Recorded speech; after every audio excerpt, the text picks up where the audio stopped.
O maior evento de educação cristã do Brasil está de volta. 10º Congresso Nacional de Escola Dominical, de 2 a 5 de novembro em Fortaleza, Ceará. Inscrições pelo site cned.com.br. Uma realização CPAD, a editora da Escola Dominical. Apoio CGADB.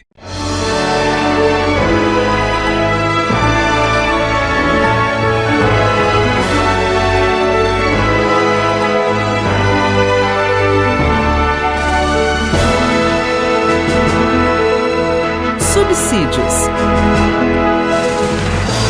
Lições Bíblicas Adultos. Lição 1.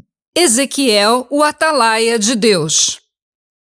A paz do Senhor para todos. Para mim é uma alegria estar com vocês, meus amigos e irmãos em Cristo, professores e professoras da Escola Dominical, superintendentes também da EBD.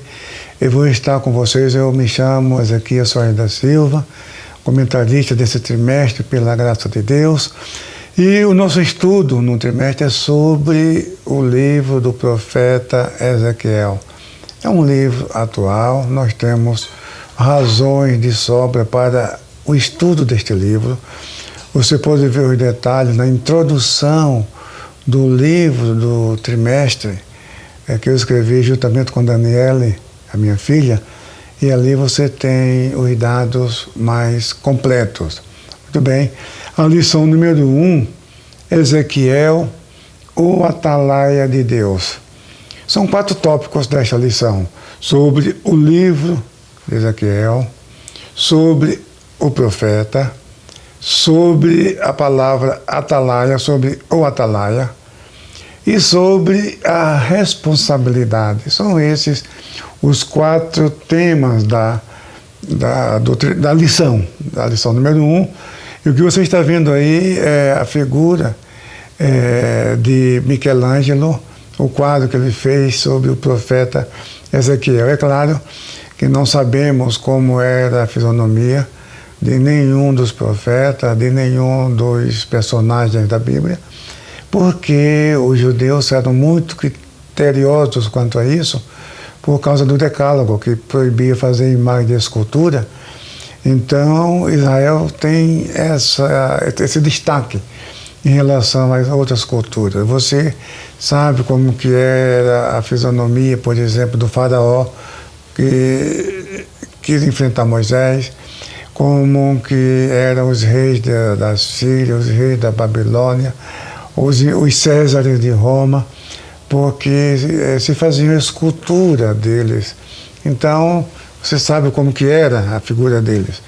Mas isso você não vê nos profetas, nem nos personagens da Bíblia. Então, tudo que existe realmente a imaginação do pintor dá uma ideia de como eles eram, procuram descrever a roupa, os traços físicos, mas exatamente a fisionomia não dá para saber. Então, aqui nós temos uma figura que, segundo Michelangelo, ele disse que era o profeta Ezequiel. Muito bem.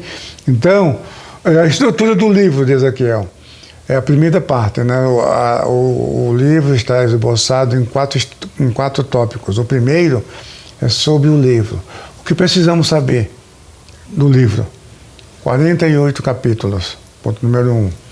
Capítulos 1 ao 24 é a pré-destruição, ou seja, o livro que enfoca, que dá ênfase, os discursos proféticos predominam a destruição, a ira de Deus, a justiça divina. É claro, há sempre alguns lampejos de esperança, de restauração futura, mas a base mesmo é o derramamento da ira de Deus, uma maneira de purificar o povo da sua idolatria, da sua prostituição, da sua rebelião, da sua apostasia. Então, a primeira parte do livro, capítulos 1 ao 24. Capítulos 25 ao 32 é uma coleção de oráculos, de profecias com relação às nações vizinhas. E a terceira parte, do capítulo 33 ao capítulo 38, pós-destruição, onde a ênfase está nas promessas de restauração de Israel. das bênçãos futuras, porque o juízo de Deus vem acompanhado de restauração, mas só que essa restauração é para o futuro distante. Então nós temos ainda, nessa primeira parte do capítulo 1 ao capítulo 24, que trata da pré-destruição, nós temos aqui o ministério profético de Ezequiel, como atalaia, que é a nossa lição. E o nosso, aqui tem a introdução do livro, a vocação de Ezequiel como profeta, o chamado de Ezequiel como profeta, está no capítulo 1, versículo 1 ao 3. Muito bem. Logo em seguida, aí vem a visão da glória de Deus, que é parte do chamado da vocação, da iniciação de Ezequiel como profeta. Depois, os oráculos de ameaças e juízos, capítulo 7, versículos 2 ao 4, contra a prostituição e idolatria do povo, capítulo 8, versículo 15. São pontos, são focos da primeira parte do livro de Ezequiel. Depois, uma série de advertências aos falsos profetas, aos reis de Judá e aos sacerdotes. Aí você vê aí as citações bíblicas, capítulo 7, depois capítulo 13, versículo 2 ao 4, depois capítulo 22, versículo 26, depois versículos 27 e 31. São apenas pontos chaves dessa primeira parte do livro de Ezequiel. Depois, nós temos, nessa primeira parte ainda, a vocação que já foi citada. Agora veja o texto, vamos ler o texto. Eu estou lendo na Nova Almeida Atualizada, que é o texto, é a NAA, que é o texto usado no livro. Na lição da Escola Dominical, nós adotamos a Almeida Corrigida, texto padrão das Assembleias de Deus, mas a NAA também é um texto padrão, o texto oficial das Assembleias de Deus. Então, no livro, nós adotamos a NAA, tá ok? Mas na revista está a corrigida. Ambas versões são ambas da Sociedade Bíblica do Brasil, ambas são fiéis aos originais. A diferença é que a NAA é na linguagem do nosso tempo, que facilita a compreensão, principalmente para os jovens e para as pessoas que ainda não conhecem, não estão habituadas, não estão familiarizadas com a palavra de Deus. Então você fica sabendo que no livro o texto bíblico adotado é da NAA, mas na lição é da Almeida Corrigida. Então o texto diz o seguinte: no 30º ano, no 5º dia do 4º mês, estando eu no meio dos exilados, junto ao rio Quebar, os céus se abriram e eu tive visões de Deus. No 5º dia do referido mês, no 5º ano do cativeiro do rei Joaquim. Cabe aqui uma explicação, porque isso aqui vai te ajudar a compreender não somente a lição, mas o trimestre. Não somente o trimestre, mas o livro do profeta Ezequiel. Porque nós temos 13 temas nesse trimestre. São 13 lições, cada lição é um tema. São 13 temas num livro de 48 capítulos. Só que esses 13 temas, eles são... tratamos desses 13 temas em 16 capítulos do livro. Tá? Então, aqui fala do 30º ano. Aqui, 30º ano, segundo a melhor explicação, trata do aniversário de Ezequiel. Há uma interpretação que acredita, que defende a ideia de que Ezequiel está se referindo à reforma do rei Josias, quando foi descoberto o livro da lei na casa do Senhor, e fazendo os cálculos, aproximadamente 30 anos. Então, alguns expoentes, alguns expositores do Novo Testamento costumam dizer, não, Ezequiel estava se referindo a esse evento, porque o profeta mesmo não menciona o referencial desses 30 anos. Mas uma interpretação muito antiga, Orígenes, um dos pais da igreja, falecido, que foi executado no ano 254 numa prisão em Tiro, em Sidom, naquela região que hoje é Fenícia. Então, ele foi um grande expositor do Antigo Testamento, e ele dizia que Ezequiel estava se referindo ao seu aniversário. E como o início do ministério sacerdotal era com a idade de 30 anos, segundo o livro de Números, então a maior parte apoia a interpretação de Orígenes. Então, se isso puder ser confirmado, estamos tratando aqui do 30º aniversário do profeta Ezequiel. E outra informação importante nessa passagem é o local, porque o livro das Crônicas, segundo Crônicas, capítulo 36, para ser mais preciso, e o livro dos Reis, segundo Reis, capítulo 25,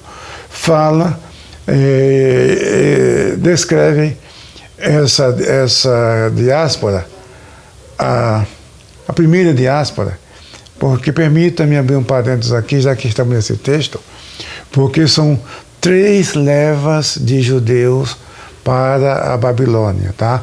No ano 605, quando Nabucodonosor esteve em Jerusalém e colocou Jeoaquim como seu vassalo, quer dizer, Jeoaquim já estava no trono, só que na época Judá era submissa ao Egito. Por quê? Porque na batalha de Megido, quando o faraó Neco abateu o rei Josias, então Judá deixou de ser uma nação soberana. Ela perdeu a sua autonomia. Então o rei, a dinastia de Josias, os descendentes de Josias, passaram a pagar tributos, Eliaquim, por exemplo, ao Egito. Então era a província do Egito, não era mais uma nação soberana com a morte do rei Josias. Mas como faraó Neco, que abateu Josias na batalha de Megido, faraó Neco estava indo para uma batalha contra Nabucodonosor. O que havia na época, um vácuo de poder. A Síria já tinha sido fragilizada, a Síria perdeu a sua hegemonia no mundo mediterrâneo, e houve esse vácuo de poder, e faraó Neco foi disputar isso com Nabucodonosor II, filho de Nabopolassar. Aí Nabucodonosor, isso aí você pode ler no livro de Jeremias, no capítulo 46, versículo 2, você lê essa passagem. Então, faraó Neco foi derrotado. Então, Nabucodonosor venceu essa batalha, e ele foi até Jerusalém e impôs o seu jugo sobre o rei Jeoaquim. Só que Joaquim se rebelou depois não há registro do que aconteceu, mas parece que houve uma reconciliação, mas não houve leva de judeus, não, para a primeira leva aconteceu com a destruição de Jerusalém no ano 586 ou 587. Sempre tenho enfatizado que os eventos desse período, a margem de erro é de 1 ano. Então, uns falam 587 a.C., outros falam 586 a.C., outros colocam uma barra, colocam 586 barra 587, não tem problema nenhum. Tanto um ano como o outro está dentro da margem cronológica, sem problema nenhum. A primeira foi quando Joaquim foi levado para a Babilônia. Estou falando do ano 598. Nessa época, nessa leva, foram Daniel, Ezequiel e toda essa nata cultural, profissional, os profissionais liberais de Judá. Isso 598. Estou repetindo. O que acontece? Foi colocado Zedequias, irmão de Joaquim, também filho do rei Josias. Então Zedequias foi colocado no trono, e Joaquim foi levado, e Jeremias profetizou que ele nunca mais voltaria, como de fato não voltou, para a terra dos seus antepassados. E o que acontece? Que Zedequias se rebelou, os caldeus voltaram para Jerusalém, sitiaram a cidade, e Jeremias foi testemunha ocular desse acontecimento, e a cidade caiu, a cidade foi destruída, o templo foi destruído. Aí sim que eu me referi ao ano 587 e 586. Aí foram levados os pobres da terra, porque os ricos, os intelectuais, os profissionais liberais, esse pessoal foi levado na primeira leva, 598. Nesse grupo fez parte Ezequiel, fez parte Daniel e Ezequiel estavam nesse grupo do ano 598. E a segunda leva foi por ocasião da destruição da cidade santa. E a terceira leva não está registrada no livro dos reis, nem no livro das crônicas. Foi no ano 582, no 23º ano do reinado de Nabucodonosor. Então, essas 3 levas, elas estão catalogadas pelo profeta Jeremias no capítulo 52, versículos 27 ao 29. Leia com calma essa passagem. Jeremias, capítulo 52, versículos 27 ao 29. Ele descreve essas 3 levas de judeus para a Babilônia, e é isso que se chama o cativeiro babilônico, ou cativeiro de Judá, ou cativeiro da Babilônia. Então são essas 3 levas. Tá? Isso aí é muito importante. Nós temos a Bíblia, a Palavra de Deus, como base para essa informação. Muito bem.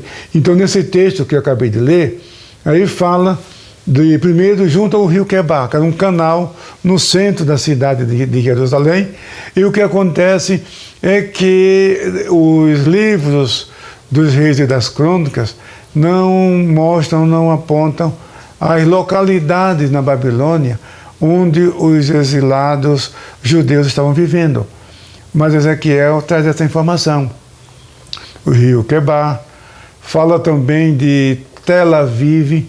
Na nossa versão fala Tel Aviv, não é Tel Aviv de Israel hoje, que aquela cidade lá foi fundada em 1911, é uma cidade moderna. Tel Aviv significa em hebraico colina da primavera. Colina da primavera é o significado da cidade. Ali é uma Tel Aviv lá na Babilônia, que não tem nada com a Tel Aviv hoje de Israel. Então, ali Ezequiel traz uma informação da localidade na Babilônia onde os exilados se encontravam. Então, e depois tem outra informação que ele fala que foi no 5º ano do cativeiro do rei Joaquim. Ora, se Joaquim foi levado no ano 598, quando foi substituído pelo seu irmão Zedequias, o 5º ano é o ano 593. Tá? Então, o ministério profético de Ezequiel começou no ano 593, ok? Vamos à frente. Aqui você está vendo uma tabela de datas. Isso aqui é muito importante que vocês conheçam. Você que é professor e professora de escola dominical, veja que o número 1 dessa tabela é a citação que eu acabei de ler, 593 a.C., que é o início do ministério profético de Ezequiel. Agora você vê no número 7, que é uma citação de Ezequiel 29:17, ali se refere ao ano, na tabela de vocês está 587 a.C., não é isso, tem uma falha aqui, viu? Então corrijam, é 571. 571, porque é o 27º ano do cativeiro, ok? Então aí foi a última vez que o profeta recebeu os oráculos divinos. Ok? E no número 13, você tem aqui, capítulo 40, versículo 1, e aí se refere ao ano 573 antes de Cristo. Então, o que acontece? Há uma diferença de quase 2 anos. Tá? Então, a última revelação que Ezequiel recebeu foi essa que está no capítulo 29, versículo 17. Ok?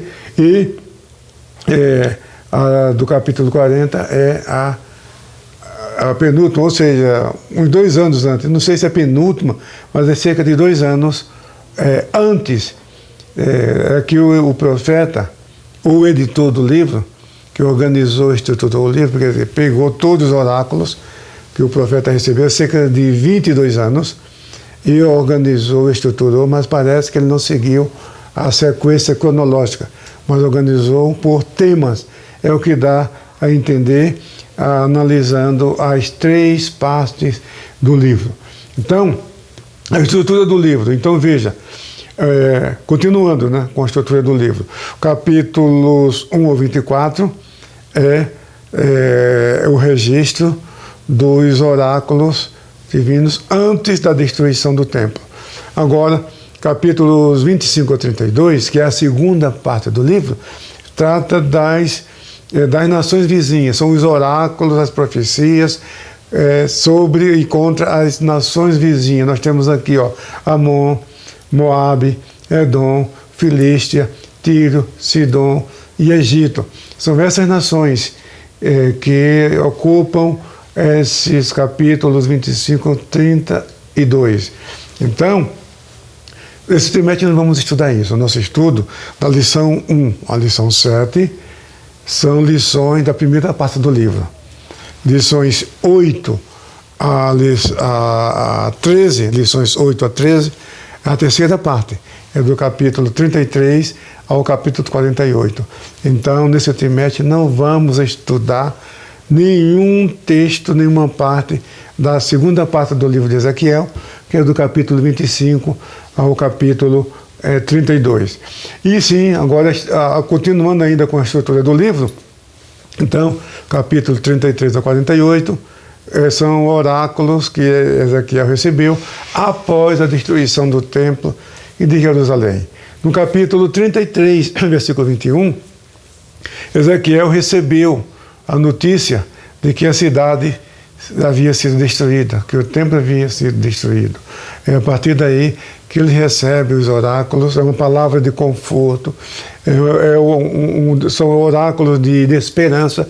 E em Jeremias a gente vê isso também. Os capítulos 30 a 33 de Jeremias, muitos chamam de o livro da consolação, porque são palavras de restauração. Diferente, até o capítulo 29, Jeremias trata mais de juízo, de julgamento, de ameaças, se bem que com alguns lampejos de esperança, mas a ênfase predomina o discurso de juízo. Mas no capítulo 30 a 33, há quem afirme que eram livros independentes, como o livro de Lamentações, que o editor inseriu num livro só. Muito bem. Então, Ezequiel tem alguma coisa parecida, e até porque eles eram contemporâneos, né? Só que Jeremias em Judá, Ezequiel na Babilônia, Daniel também na Babilônia, só que Daniel estava na corte e Ezequiel entre os exilados. Muito bem. Capítulos 33 ao 39 trata do retorno de Israel. É uma profecia que se cumpre hoje, está se cumprindo ainda hoje, e a restauração nacional e regeneração, a conversão de Israel, a regeneração espiritual, são temas da terceira parte, mas continua ainda. Objetivo do livro. Então é bom logo na primeira lição os alunos saberem quais objetivos do livro de Ezequiel. Olha aqui, número 1, apontar a profanação de Israel contra Deus, o Deus Javé, o seu Deus Javé, o que justificava o exílio e a destruição do templo e de Jerusalém, e chamar o povo para o arrependimento. Veja, o Judá já estava na diáspora, eles já estavam no exílio. Tá? Muito bem. Oferecer esperança para a restauração futura de Israel, com a promessa de uma nova aliança e o retorno da glória de Deus ao templo. Também esse é o objetivo do livro de Ezequiel. Então veja, quando Ezequiel foi chamado para o ministério profético, já havia exilados e ele era um dos exilados na Babilônia. Finalmente, palavras-chave: a responsabilização, santificação e a confiança em Deus. Esse é o enfoque-chave do livro de Ezequiel. Ok. Ezequiel, esse nome, veja só aparece duas vezes no livro de Ezequiel, que é da introdução, como acabei de ler, versículo 3, né? Versículo 3, que fala que a palavra do Senhor veio a Ezequiel, filho de Buzi, né? Diz aqui, eu li ali o versículo 2, versículo 3, 1 e 2, desculpe, mas no versículo 3 diz o seguinte, olha aqui, a palavra do Senhor veio expressamente a Ezequiel, filho de Buzi, o sacerdote, na terra dos caldeus, junto ao rio Quebar. Ali a mão do Senhor esteve sobre ele. Então, novamente aparece o rio Quebar e fala que ele era sacerdote, que era filho de Buzi, e ele foi ali nessa data chamado para profeta, chamado para ser profeta, e também estava exilado na Babilônia. Então, o nome de Ezequiel não aparece em nenhuma parte da Bíblia, somente no livro que leva o seu nome, e apenas 2 vezes. O profeta, sim, Deus se refere a ele muitas vezes, chama de o filho do homem, veio a palavra, e Deus falou, o filho do homem. Então aparece muitas vezes o diálogo de Deus falando com o profeta, mas o nome só aparece nessa passagem, e no capítulo 24, se não me falha a memória, no versículo 14, que aparece o nome dele quando faz menção da morte de sua esposa. Deixa eu ver aqui, se é isso mesmo, capítulo 24, versículo 14, não é no versículo 14, mas é no capítulo 24, mas a gente vai ver isso aqui ainda. Muito bem, então, aqui nós temos, o nome é Iehezkel, que significa Deus fortalece ou fortalecido por Deus. É o significado do nome do profeta. Então tem aqui o versículo que eu acabei de ler. Muito bem, vamos prosseguir. Temos aqui a palavra de Deus, 24, 15 ao 16. A palavra do Senhor veio a mim dizendo: Filho do homem, eis que com um só golpe tirarei aquela que é a delícia dos seus olhos. Você não deve lamentar, nem chorar, nem derramar lágrimas. Aqui, essa profecia está falando da morte da esposa de Ezequiel, e ele foi impedido de fazer o luto da sua esposa. Então ele era casado, era sacerdote. Muito bem, aqui nós temos, olha aqui, o chamado dele. Aqui estamos voltando ao capítulo 3, aqui essa gravura de Gustave Doré, de 1866, mostrando Ezequiel profetizando para o povo. Continuando. O significado de filho do homem. Somente Ezequiel é o único profeta que recebe esse título, filho do homem. Deus se dirige a ele como filho do homem. E Jesus, só que em Jesus tem uma diferença, porque ali o filho do homem está com o artigo, o filho do homem. Então, filho do homem é uma lembrança da natureza humana fragilizada, pecadora, versus Deus, o Criador e Senhor da glória. Título messiânico, natureza divina e humana de Jesus. Adão é o cabeça da humanidade pecadora e Jesus, o cabeça da humanidade redimida. Isso está na lição de vocês. Então, aqui nós temos as palavras do próprio Jesus. Mas Jesus lhe respondeu: as raposas têm suas tocas e as aves dos céus têm os seus ninhos, mas o Filho do Homem não tem onde reclinar a cabeça. Então aqui nós temos a expressão Filho do Homem, Jesus chamando a si mesmo de Filho do Homem. Agora olha que cenário, isso aqui é um artista judeu, Jaime Tissot, né? Aqui ó, o Atalaia, está aqui a mão, o observador, ele está numa torre alta, Filho do Homem, eu coloquei como Atalaia sobre a casa de Israel. Você ouvirá palavra da minha boca e lhe dará aviso da minha parte. Então aqui uma gravura muito significativa que esclarece a função do Atalaia, né? E aqui nós temos o significado de Atalaia. Isso está na lição, é uma palavra árabe, é uma palavra feminina, significa lugar alto. No árabe é At-Talat. At-Talat, palavra árabe que significa lugar alto. Do hebraico é Tzapa. Tzapa significa olhar, ter cuidado. Era a função do sentinela. Então aqui nós temos essa passagem, segundo Samuel 18, 24 e 25, que está na revista, mostrando a função do Atalaia. Outra passagem no livro dos Reis, que é um cenário parecido, a função do Atalaia vigiando numa torre alta, observando a redondeza para alertar o rei ou as autoridades sobre perigos, ameaças de invasão e assim por diante. E Atalaia, nesse caso, é o sentido literal da palavra. E o profeta, como Atalaia, é o sentido figurado, é uma metáfora, e não somente Ezequiel, mas outros profetas também são chamados de Atalaia de Javé. Aqui nós temos também outra passagem, segundo Reis 9:18, que menciona a figura do profeta como Atalaia. Também segundo Reis 9:19. Então eu não vou ler, mas vocês podem ler, está no livro. O livro que eu escrevi com a Daniela, minha filha, o livro do trimestre, que amplia esses assuntos para que o professor não venha para a sala de aula simplesmente com o conteúdo da lição, mas que tenha mais informações, e ainda mais Ezequiel, que é um livro muito difícil, é um livro que você não encontra com facilidade comentários bíblicos, estudos sobre Ezequiel. Você encontra mais em comentários bíblicos de toda a Bíblia, comentários bíblicos do Antigo Testamento, você encontra alguma coisa. Nós temos na CPED o comentário bíblico Bicon. O comentário bíblico Bicon é muito bom. Ali você tem as informações adicionais. Você tem também, a CPED lançou esse ano a Bíblia da Mulher, é um tesouro, são 2 volumes.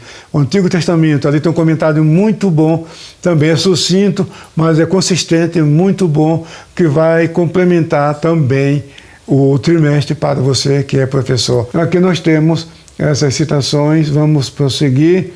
Aqui temos de novo, olha aqui, você está vendo essa gravura, a figura de Ezequiel como Atalaia, alertando do perigo, né? Sobre o perigo. E aqui nós vamos prosseguir e temos aqui o final, aí sim, o 4º ponto da lição, tá? A responsabilidade. Então veja que aí eu quero finalizar com esses versículos 18 e 19.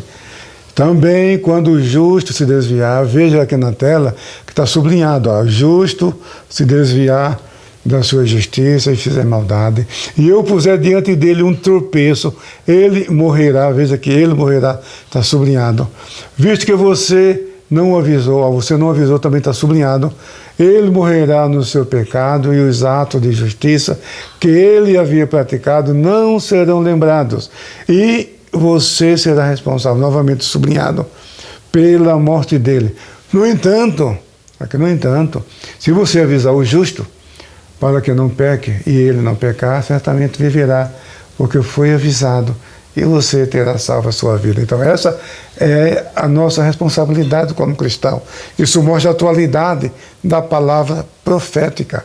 Então nós crentes em Jesus, temos esse compromisso e essa responsabilidade de pregar o Evangelho e anunciar ao pecador que o fim vem, o fim há de vir. E esse será o assunto da próxima lição, lição número 2, que é um estudo no capítulo 7 de Ezequiel. Portanto, meu amado irmão, minha amada irmã, que Deus te abençoe ricamente, em nome de Jesus. Amém.